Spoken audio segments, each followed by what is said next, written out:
सबको जय यीशु क्रिस्त में प्यारे भाई और बहनों, जिस ईश्वर पर हम विश्वास करते हैं वह अपने आप को प्रकट करता है।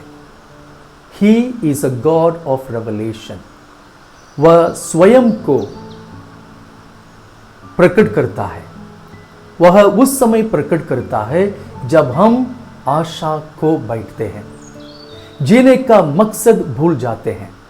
कभी कभी हम यह सोचते हैं कि काफी लंबे समय तक हमने किसी मतलब के लिए प्रार्थना की, काफी प्रतीक्षा की, परंतु कोई फायदा नहीं हुआ। हम सोचते हैं कि कुछ भी नहीं हुआ। यह वह समय है जब ईश्वर हमारे लिए और हमारे जीवन के लिए अपनी योजनाओं को प्रकट करता है। मूसा अपने जीवन के अर्थ की तलाश में मिदियान देश भाग जाता है। वहां के याजक जेत्रो की बेटी जिप्पोरा के साथ शादी कर लेता है। दोनों एक पुत्र के माता पिता बन जाते हैं, परंतु उस पुत्र का नाम गेर्शोम मूसा की मानसिकता और आध्यात्मिकता का दर्शाता है, क्योंकि गेर्शोम का अर्थ है मैं इस देश में अजनबी या विदेशी हूं। इस स्थिति में ईश्वर मूसा के जीवन में प्रवेश करता है। निर्गमन ग्रंथ से लिया गया आज का पहला पाठ बताता है कि ईश्वर के पर्वत होरेब पर क्या हुआ था। Horeb is a mountain of divine revelation. यह वह पर्वत है जहां ईश्वर ने अपने आप को प्रकट किया है। मूसा एक चरवाहा था। वह अपने ससुर जेत्रो की भेड़ों की देखभाल कर रहा था, लेकिन एक दिन वह सामान्य क्षेत्र से आगे निकल गया।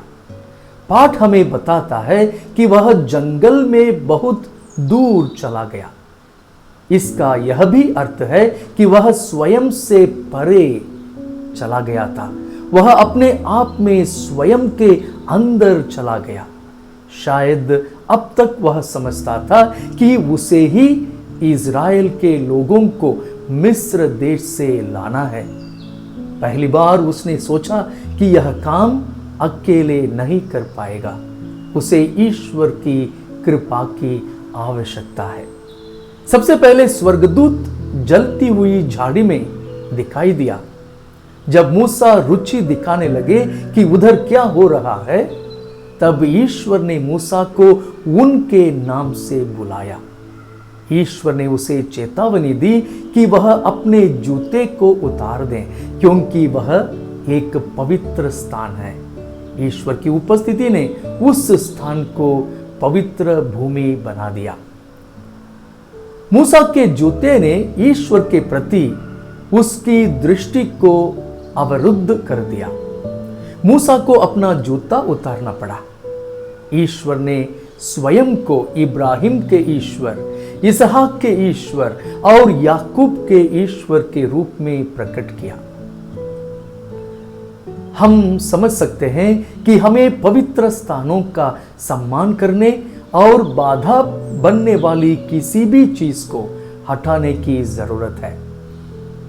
ईश्वर बिना किसी उद्देश्य के किसी को दर्शन नहीं देते। ईश्वर के पास मूसा के लिए एक योजना थी। प्रभु का कहना है कि उन्होंने लोगों की पुकार सुनी। उसने देखा कि मिस्रवासी उन पर किस प्रकार अत्याचार करते हैं। उसने मूसा को फिरौन के पास भेजने और उनकी स्वतंत्रता के लिए लड़ने की योजना बनाई। मूसा सोचता है कि वह एक साधारण मनुष्य है और वह ईश्वर से सवाल करता है कि उसे क्यों फिरौन के पास जाना है।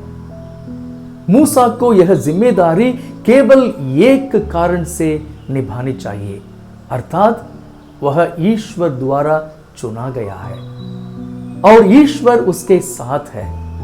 ईश्वर को इज़राइल के लोगों से केवल यह अपेक्षा थी कि उन्हें ईश्वर के पर्वत पर आराधना करना चाहिए। स्तोत्र 103 में संगीतकार ईश्वर को दयालु और करुणामय कहते हैं। भजनकार अपनी आत्मा को आश्वासन देता है और आग्रह करता है कि वह ईश्वर की दुहाई दे, क्योंकि ईश्वर उसके सभी अधर्मों को क्षमा करता है, उसके सभी रोगों को चंगा करता है, वह उसे विनाश से बचाता है, वह दया और करुणा से परिपूर्ण है। ईश्वर आज भी हमारे साथ वैसा ही है। आज के सुसमाचार के पाठ में प्रभु यीशु खुशी और आभारी दिल से कहते हैं कि हम ईश्वर को धन्यवाद दें, क्योंकि ईश्वर विद्वानों और बुद्धिमानों की तुलना में निरे बालकों को अधिक प्यार करता है। छोटे बच्चे किसी अन्य लोगों की तुलना में ईश्वर की महानताओं को अधिक समझते हैं। फिर वह अपने पिता और स्वयं के बीच मौजूद घनिष्ठ संबंध के बारे में भी बताते हैं। पिता पुत्र को जानता है, पुत्र पिता को जानता है, पिता को कोई नहीं जानता सिवाय जिसको पुत्र प्रकट करता है। इस प्रकार यह स्पष्ट है कि यदि हम ईश्वर को जानना चाहते हैं और ईश्वर के साथ एक गहरा रिश्ते में जुड़ना चाहते हैं, तो हमें केवल बच्चों की तरह दिल और दिमाग से सरल बनना होगा। पिता और पुत्र और पवित्र आत्मा के नाम पर आमेन।